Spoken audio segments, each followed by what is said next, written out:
Hi friends, हम सूरज। आज हम आप बात करेंगे पीएम केयर फंड्स के बारे में। कुछ हमारे देश के अत्यंत बुद्धिमान या काबिल लोग हैं जो ये चाहते हैं पीएम केयर फंड के बारे में हिसाब रखना, जानना कि कितना पैसा इकट्ठा हुआ, कौन दिया, कि ये कहाँ खर्चा होगा। भाई तुम्हें एक बात तो मालूम होना चाहिए, मंदिर में जो दान पेटी पड़ी होती है उसमें जो पैसा आप डालते हैं सिर्फ आप ही जानते हैं आप कितना डालें और कोई नहीं जानता। तो वो भी पीएम केयर फंड मंदिर के सामने भगवान से पहले पड़ी हुई दान पेटी है। आपको सिर्फ और सिर्फ उसमें दान देना है। आप उसमें दान दीजिए और आप आगे बढ़िए, क्योंकि पीछे वाले को भी दान देना है। आपको उससे पूछा नहीं जाता। आपकी श्रद्धा मंदिर ट्रस्ट पर नहीं होती, आपकी श्रद्धा भगवान पर होती है। तो भगवान तो नहीं है जिसको आपके लिए आपने दान दिया। आपने पीएम केयर फंड के दान नहीं दिया, आपने किसके लिए दान किया ये तो आपको मालूम है, आपको बताने की आवश्यकता नहीं है। वैसे ही आपने जब दान किया था आपको पूछने की क्या आवश्यकता है। और आपको ये मालूम होना चाहिए आपसे अच्छे तो वो हैं जो बेवड़े लोग हैं। दारू पी लिए 70% पैसे बढ़ा दिया गया दारू का दाम, फिर भी वो खरीदी। वो आज तक नहीं पूछे, वो कभी नहीं पूछे कि पैसे का क्या होगा इतना अधिक बढ़ाकर। जब आप एक बात सोचिए, अपने घर के बड़े किसी बिगड़ैल बच्चे को आप जिंदगी भर फ्री में इसी पैसा लुटाते रहेंगे और देते होंगे और एक दिन आप उससे इच्छा रखेंगे कि हमको बता दो कोई चीज़, तू बताएगा। जब आप जिंदगी से आपकी आदत है कि आप अपने ऐसे आदमी को आप बिना पूछे बिना जाने पैसा देते, आप हिसाब नहीं रखते, तो आज भी आपको हिसाब नहीं रखना चाहिए। क्योंकि आपको मालूम होना चाहिए जैसे वो बच्चा कुछ उसकी फ्रेंड्स होंगे, दारू पीना होगा, तमाम काम होंगे, अच्छे से कपड़े खरीदना होगा, गाड़ी से घूमना होगा, कुछ करना होगा, वैसे ही इस काम का भी तो बहुत काम है।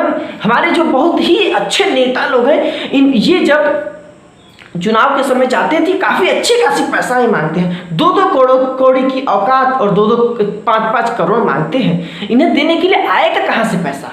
कहाँ से आएगा पैसा? वो भी जनता का ही पैसा होता है। आपको मालूम होना चाहिए कि पैसा तो जनता का ही है और जनता के पास से उनके पास रहता है, उनके पास से आपके नेताओं के पास रहता है। अगर वो पैसा नहीं लेंगे आपके नेता लोग, तो वो जब फिर से अगर मान लीजिए खुदा न करे अगर कभी लॉकडाउन होता है तो अपने घर में आराम से सोएंगे कि नहीं? और सोनू सूद को फिर से सामने आकर बिना इन्हीं स्वार्थ भाव के हमारे माइग्रेंट्स वर्कर को घर तक पहुंचाना पड़ेगा, लेकिन वो अपने घर में बैठे हुए एसी चला के सोते रहेंगे।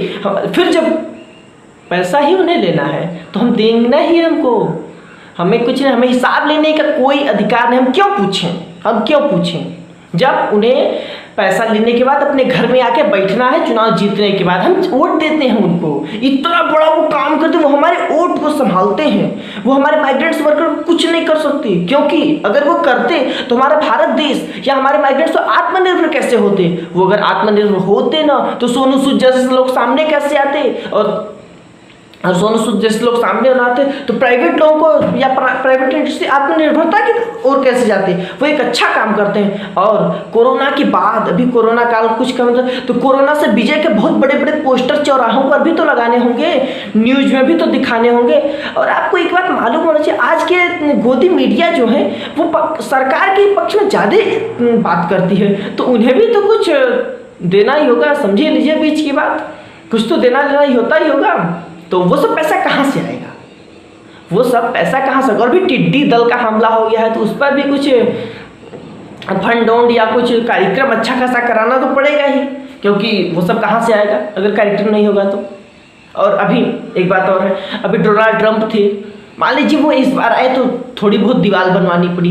अब आएंगे तो पूरा बहुत ज़्यादा कोरोना फैल गया है तो उनको कोरोना ना हो जाए, इसलिए दोनों तरफ खूब अच्छे से बैरिकेटिंग दीवार बनाई जाएगी, क्योंकि वो अपने घर तक जहाँ पर उन्हें जाना है आसानी से पहुँच जाए, वो किसी को देख ना पाए, किसी को जान ना पाए कि यहाँ पर भी कोरोना हुआ है। क्योंकि सरकार को ये दिखाना होगा कि हमारा देश तो कोरोना मुक्त हो चुका है। हो सकता है कि नहीं हो सकता है, तो हम क्यों पूछें? हम आपसे पूछते हैं, हम क्यों पूछें पीएम केयर फंड्स के बारे में? हमें पूछने कोई अधिकार नहीं है, और अधिकार होता भी तो क्यों पूछें? जब घर के बड़े बिगड़े बच्चे को हम जिंदगी भर आदत बिगाड़े हुए हैं उससे हिसाब ना पूछने की, आज अगर आप एक दिन उससे हिसाब पूछेंगे वो आपसे हिसाब कैसे देगा? अगर वो हिसाब नहीं देगा तो हमें कष्ट भी नहीं होना चाहिए, क्योंकि जब बच्चा बिगड़ गया वही हाल माँ का लाडला बिगड़ गया। जब बिगड़ गया तो क्या करोगे?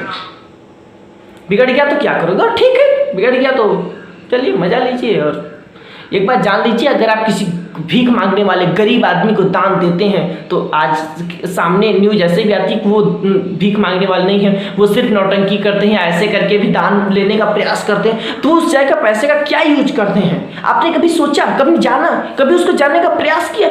तो मान लीजिए वो भी गया, उसके बारे में कोई हिसाब रखने की कोई आवश्यकता नहीं है। आप फिर से आत्मनिर्भर होइए और हमारे माइग्रेंट्स वर्कर पैदल चलें, और हमारे नेता लोग कुछ दिन में वो सारे पैसे ले लेंगे, जब अच्छे से वो अपनी पेटी भर लेंगे तो हमारे पास आएंगे फटे हुए कुर्ते को दिखाते हुए वोट मांगने, और हमें उन्हें वोट भी देना पड़ेगा। धन्यवाद। आपको हमारा वीडियो अच्छा लगा हो तो आप हमारे इस चैनल को सब्सक्राइब कर लीजिए, और इस वीडियो को आप चाहे तो ज़्यादा से ज़्यादा शेयर करें। और ये व्हाट्सएप इंडस्ट्री है यार, उधर थोड़ा शेयर वर्क किया करो, कुछ उधर तो पता चले कि हम भी इतने यूट्यूब पर आ गए हैं, और आने के बाद हमारा भी कुछ नाम वाम हो। और चैनल के सब्सक्राइब ज़्यादा करो यार, ज़्यादा से ज़्यादा।